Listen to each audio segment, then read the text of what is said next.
Labą dieną, gerbiami seminaro dalyviai. Pirmiausia, apgailestauju, kad negaliu šiandieną būti su jumis ir gyvai diskutuoti ir bendrauti apie Baltijos jūros ekologinę būklę ir apie žmogaus veiklą, tai yra taip, kaip jinai įtakoja ar gali mažiau įtakoti Baltijos jūros aplinką ir visų mūsų tam tikrą prasme gerovę.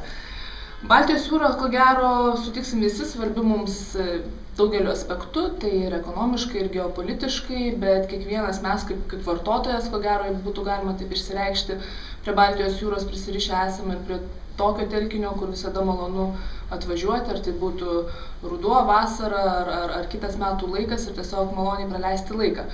Tačiau, ko gero, kiekvienas pastebim, kad su kiekvienais metais Baltijos jūros būklė blogėja. Iš tikrųjų, tas vandens taip vadinamas žydėjimas, jisai pasireiškia vis anksčiau ir vis intensyviau. Ir iš tikrųjų, kiekvienam iš mūsų, tie, kurie mes leidžiame laiką prie Baltijos jūros, ko gero sukelia ne pačius maloniausius pojūčius. Ir taip jau yra, kad Baltijos jūra pripažįstama viena užterščiausių jūrų pasaulyje. Kodėl taip yra? Todėl, kad tai yra uždara jūra, vanduo joje keičiasi 20-30 metų, tai yra pakankamai sekli jūra ir tokiu būdu neturi tokių galimybių, kaip kad Viduržemio ar Šiaurės jūra ar kažkuri kita labiau atvira jūra pravarinėti savo vandenis ir tokiu būdu nebūti tokia uždara ir nesudaryti galimybių teršalams esantiems Baltijos jūroje išsilaikyti joje. Vienas iš pagrindinių Baltijos taršos šaltinių, kaip žinia, yra fosforas ir jo junginiai. Ir šiandieną daug kalbėsite apie esamą Baltijos jūros būklę ir galimus taršos mažinimo būdus. Tai aš savo pasisakymą, savo šitam tokiam pranešime nuotoliniame norėčiau paliesti aspektus, kurie susiję su politinė šio klausimo puse. Tai yra tie sprendimai, kurie yra priimami Europos parlamente ir ES lygiu. Dar prieš pradedant darbą Europos parlamente aktyviai dalyvavau visuomeninių organizacijų iniciatyvoje Apgink Baltijos jūrą, kol nevėlu. Ten mes kalbėjome apie Nord Streamo dujotiekio galimai kelsiančią žalą Baltijos jūros ekologiniai būkliai ir, kaip žinia, dėja vamzdis jau yra paklotas ir mokslininkai teigia, kad visgi tie efektai negatyvūs jie yra ir tai, kad buvo išjudintas ant jūros dugno esantis dumblas su kenksmingomis medžiagomis, kad tai bet kokiu atveju turėjo įtakos jūros organizmams ir iš tikrųjų jau kalbant bendrai apie Baltijos jūros taršą, dažnai pasigirsta tokių rekomendacijų, kad tarkim nėščios moterys neturėtų valgyti žuvies sugautos Baltijos jūroje. Tai Nord Streamo atvejis parodė, aišku, visuomenės tokį susiaktyvinimą ir tai, kad visuomenė nėra tas pats, kas vyksta šiuo atveju jų pašonėje ir tai yra kas vyksta su jų aplinka ir iš tikrųjų buvo gana aktyviai keliamas balsas ES lygiu, tai natūralu, kad tas balsas buvo išgirstas ir apsvarstytas, tiesiog, aišku, susitarimai politiniai ir ekonominiai daro savus, rezultatus ir šiandien situaciją turime tokią, kokia jinai yra ir, aišku, lauksime iš mokslininkų įvertinimo, kaip galimai Nord Streamo vamzdžio tiesimas galėjo paveikti Baltijos jūros aplinką. Bendrai kalbant apie Baltijos jūrą, 2007 metais tas pats Europos parlamentas priėmė atitinkamą strategiją, kuri vadinasi Baltijos jūros strategija. Ji kalba apie Baltijos jūrą ir apie valstybės esančias apie Baltijos jūrą. Vienas iš tų aspektų yra aplinka ir ekologija, savaime suprantama, bet tai yra plati strategija, kuri kalba ir apie energetikos projektus, ir apie infrastruktūrą. Tai yra strategija skirta valstybių narių bendradarbiavimui, ne vien tik tai tarp valstybinių lygių, bet ir tarp institucinių lygių, kad, kuo labiau koordinuoti veiksmus, siekiant efektyvios politikos įgyvendinimo įvairiose srityse Baltijos jūros regione. Ir kaip ir minėjau, aišku, strategija kalba ir apie aplinkosaugą ir vienas iš prioritetų yra Baltijos jūros išsaugojimas. Kaip galima siekti tos Baltijos jūros išsaugojimo, kitaip tariant, tokios palankios ekologinės jos būklės. Tai pirmiausia, ko gero, reiktų kalbėti apie kovą su vandens eutrofikacija. Ir kas kelia eutrofikaciją, tai yra fosfatai, kuriuos mes naudojame buitiniuose skalbikliuose.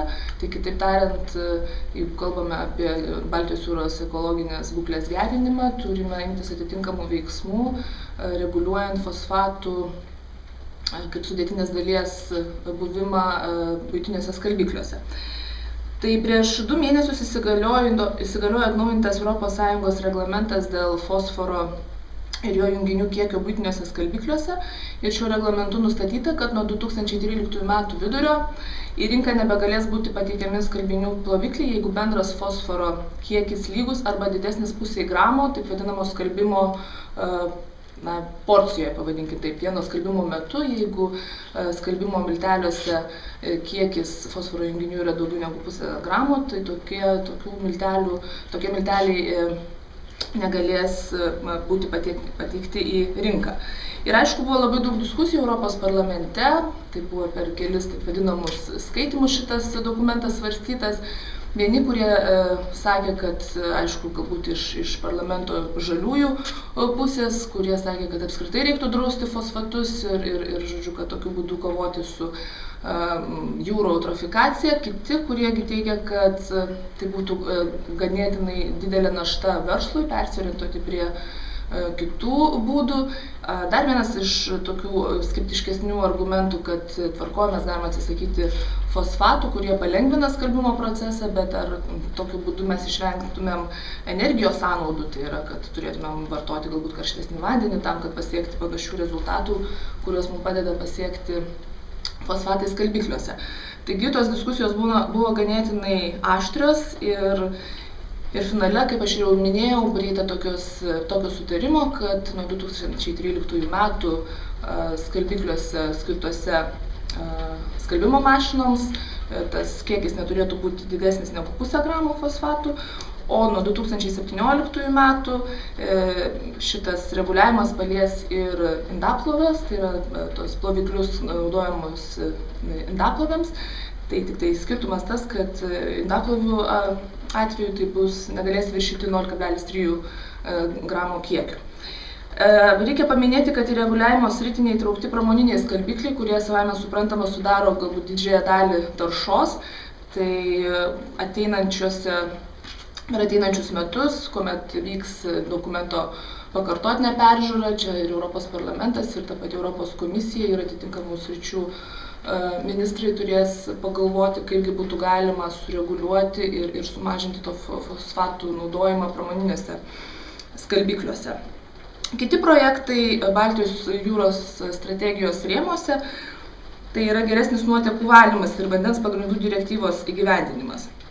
Deja, tenka pripažinti, kad šioje srityje Lietuva dar turi kur pasistiebti, tai yra gyvenamųjų namų prijungimas prie nuotekų valymo sistemos. Ir aišku, bėda yra ta, kad magistraliniai vamzdynai jie yra nutiesti, tačiau bėda, kaip ir minėjau, kad privatus šiuo atveju namai, jie turi prisijungti prie magistralinių vamzdynų savo lėšomis ir kartais tai iš tikrųjų yra labai didelė piniginė našta, todėl ko gero reiktų pagalvoti ir galbūt ateinančioje finansinėje perspektyvoje, kuomet ES duos pinigus 14-20 metams, kad galbūt galima būtų tikėtis sureguliuoti sistemą taip, kad gyventojams būtų ta dalis bent kažkiek kompensuojama, tai yra, kad būtų didesnė paskata jungtis prie magistralinių nuotekų surinkimo vamzdynų. Iki 2009 metų Lietuva turėjo pasiekti atitinkamą procentą, virš 90% prisijungimo prie nuotekų vamzdynų ir kol kas tas tikslas nėra iki galo įgyvendintas dėl mano minėtų priežasčių, todėl mes jau šiek tiek vėluojame ir tikiuosi, kad situacija pasitaisys ir aišku, šitame sunkiame laike ekonominė prasme, tai galbūt nebus labai paprasta padaryti, tačiau visgi galvojant apie aplinkosaugą ir apie tai, kokioje aplinkoje mes gyvenam, tai turi būti atitinkami prioritetai. Helcom komisijos skelbiamais duomenimis šiuo metu yra likę 3 aktyvūs taršos šaltiniai, kurie labiausiai teršia Baltijos jūrą. Vienas iš jų, aišku, žemės ūkis ir visas žemės ūkio sektorius. Ir tai ne vien tik tai Lietuvos problema, tai visų valstybių, kurios aktyviai vysto žemės ūkio aplink Baltijos jūrą, tai yra visos tos valstybės vienaip ar kitaip, didesnė ar mažesnė dalimi teršia Baltijos jūrą. Ir visos ES mastų pastaruoju metu pradėtas skatinti toks taip vadinamas žalumo principas, tai netgi ir naujai finansiniai perspektyvai 14-20 metams, kalbant apie žemės ūkio politiką, didelis dėmesys skiriamas būtent taip vadinamam žalinimo elementui, tai yra kuomet ūkininkai turėtų įsipareigoti mažiau naudoti nitratų ir žodžiu, trąšų, kurios yra tam tikrą prasme gana taršios aplinkai. Tačiau vėlgi ES teisės aktai, tai yra nitratų direktyva bei trąšų reglamentas, nepaisant to, kad yra peržiūrinėjami, tačiau tas reguliavimas yra nepakankamas, kad sumažinti eutrofikacijos procesą. Ir aišku, pagrindinė ko gero problema, kad gamintojai teigia, jog sudėtingumas yra tas, kad nėra būdų, kuom pakeisti tas trąšas ir iš tikrųjų čia matyt vėlgi reiktų kalbėti apie didesnės investicijas į mokslo tyrimus ir inovacijas tam, kad surasti būdų, kaip užtikrinti tą patį produkcijos kiekį, šiuo atveju žemės ūkio produkcijos kiekį su mažiau taršiomis priemonėmis. Ir dar vienas aspektas, kurį norėčiau paminėti, tai yra, kadangi Baltijos jūra supa ne vien tik tai ES valstybės, tai supa ir taip vadinamos trečiosios valstybės, šiuo atveju Rusija ir Baltarusija, nors Baltarusija tiesioginės sienos su Baltijos jūra neturi, tačiau visgi per upes, šiuo atveju per Nemuno baseiną, jį tos įtakos Baltijos jūrai turi. Tai iš tikrųjų yra tas bendradarbiavimas, jisai galėtų būti žymiai didesnis. Mes susidurime ES lygių su tam tikromis problemomis, kada norime spręsti aplinkosauginius klausimus su ta pačia Rusija ar Baltarusija. Tokį stygių galbūt geranoriško bendradarbiavimo, tarkim, kalbant apie Rusijos prie Kaliningrado srities krantų esančias naftos grąžimo platformas, šiuo atveju naftos platforma D6, kur mes iki šiol neturime susitarimo dėl galimos žalos atlyginimo, jeigu atsitiktų kažkokia tai nelaimė ir išsilietų nafta, tai žodžiu, tiems tokiems sutarimams dėl bendro gerbūvio Baltijos jūros ir žmonių gyvenančių aplink ją kartais iš ne ES valstybių trūksta tam tikro geranoriškumo ir supratimo. Bet kokiu atveju yra tam tikri pilotiniai projektai, kuriais numatytas bendradarbiavimas su Baltarusijos institucijomis, ypatingai kalbant apie nuotekų valymą, nitratų bei fosfatų mažinimą Baltarusijos teritorijoje, kur, kaip aš ir minėjau, jeigu mes nesimsime tam tikro reguliavimo, tai tas bet kokiu atveju sudega į bendrą katilą ir nepaisant to, kad ES laikosi pakankamai aukštų aplinkosauginių standartų, bet jeigu pasižiūrėsime į ne ES valstybės, ten staiga už sienos tie standartai tarsi ir užsibaigia ir priklauso grynai nuo tų valstybių geranoriškumo.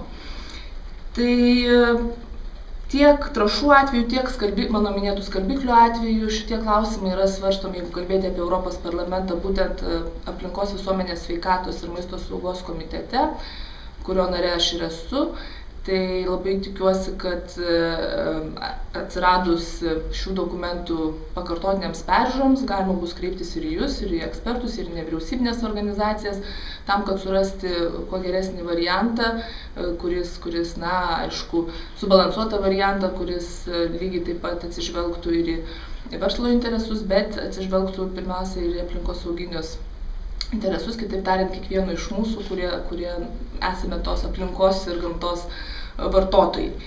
Tai dar sykį apgailestauju, kad negalėjau šiandien būti su jumis, laukiu jūsų paprotinimų, klausimų, galbūt bus kitų progų susitikti ir turiningo jums seminaro ir tikiuosi, kad išsidiskutavus rasime daugiau būdų, kaip pagerinti Baltijos jūros ekologinę būklę.